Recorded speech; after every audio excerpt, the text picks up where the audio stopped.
Bismillahirrahmanirrahim. Assalamualaikum warahmatullahi wabarakatuh. Merdeka. Saya Midet Panji Aswadirin Muhammad Jadid. Dan di sini teman saya datang. Nama saya Apa? Dan di sana teman saya yang cantik. Saya Salsabila Imam Hadini. Kami dari mahasiswa Institut Agama Islam Al-Zaitun Indonesia dan Prodi Hukum Ekonomi Syariah akan berbincang-bincang dengan tema pembahasan yaitu salah satu akad dalam jual beli, yaitu akad murabahah. Nah, apa saja sih yang mau dibahas? Itu apa itu akad murabahah? Yang kedua, apa saja jenis rukun serta syarat dalam akad murabahah? Dan yang ketiga, bagaimana cara mengimplementasikannya dalam kehidupan sehari-hari? Baiklah, yuk simak videonya sampai habis ya. Jadi sebelum ke pembahasan akad murabahah itu sendiri, perlu diketahui kaidah dari akad tersebut.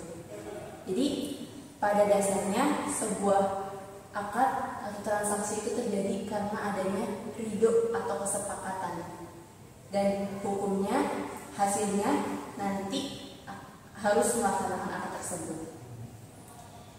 Dan akad itu sendiri yaitu sesuatu yang mengikat di antara pihak satu dan pihak kedua yang nantinya akan menghasilkan sebuah kesepakatan.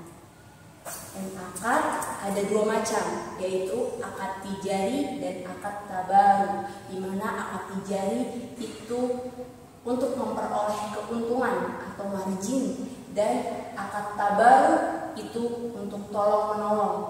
Dan dalam akad tijari itu sendiri dibagi menjadi tiga macam, yaitu akad jual beli, sewa menyewa, serta akad kerjasama. Dalam jual beli itu ada 5 macam akad, di mana akad musawamah, ada akad istisna, salam, saf, sama murabahah. Dalam akad kerjasama itu ada musyarakah, mudorobah, dan muzaarah. Dan dalam akad sewa menyewa itu ada ijarah, ada ijarah, mutahiyah bin tamlik, dan ju'alah.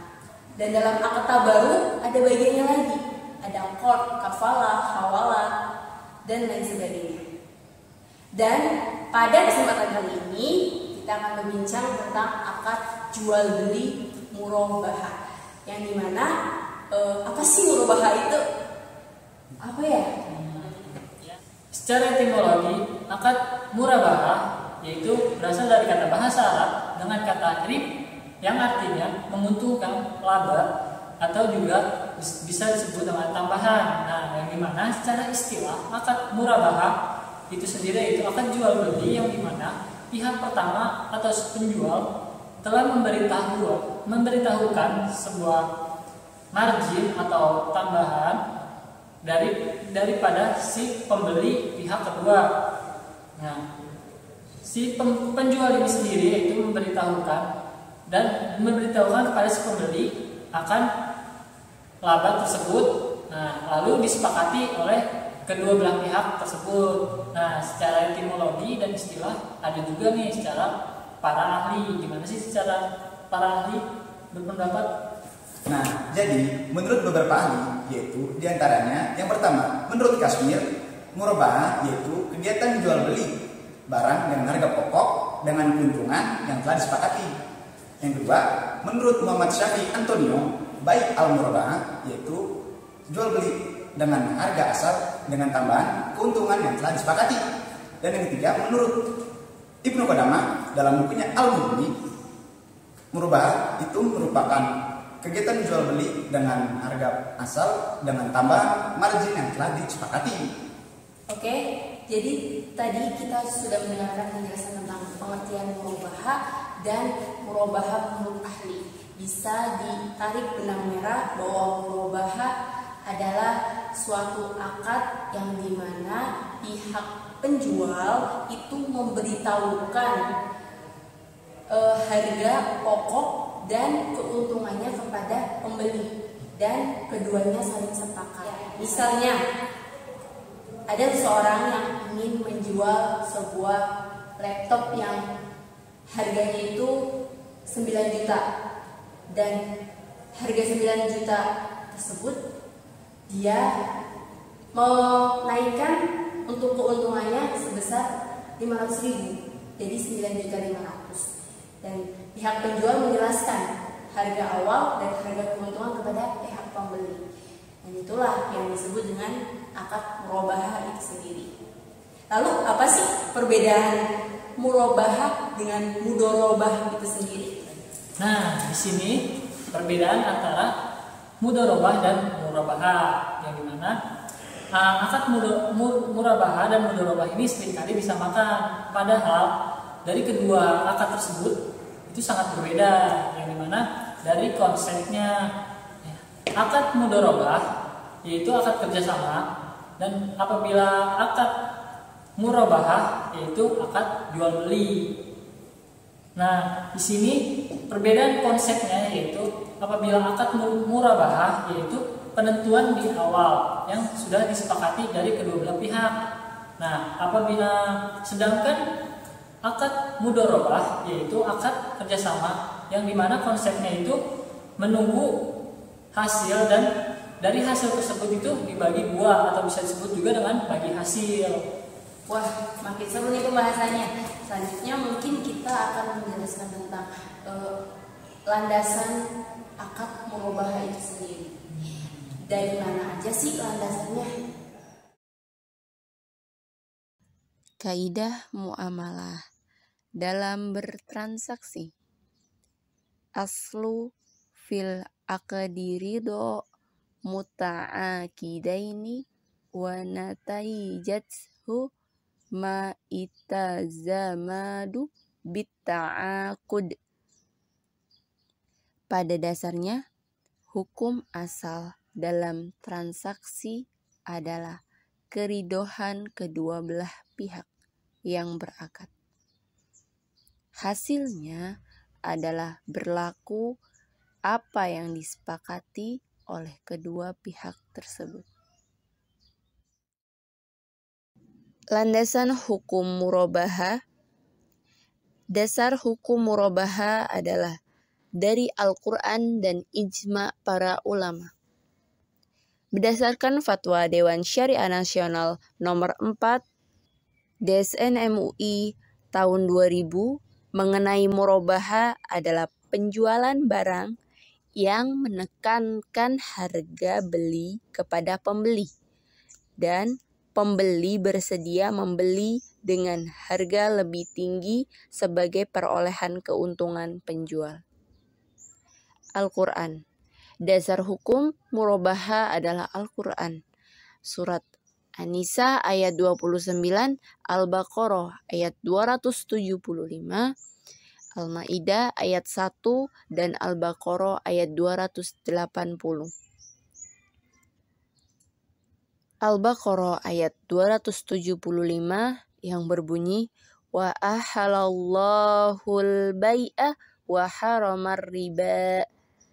Padahal Allah telah menghalalkan jual beli dan mengharamkan riba. Kemudian surat Al-Maidah ayat 1 yang berbunyi, ya ayyuhallazina amanu aufu bil uqud. Wahai orang-orang yang beriman, penuhilah janji-janji atau akad.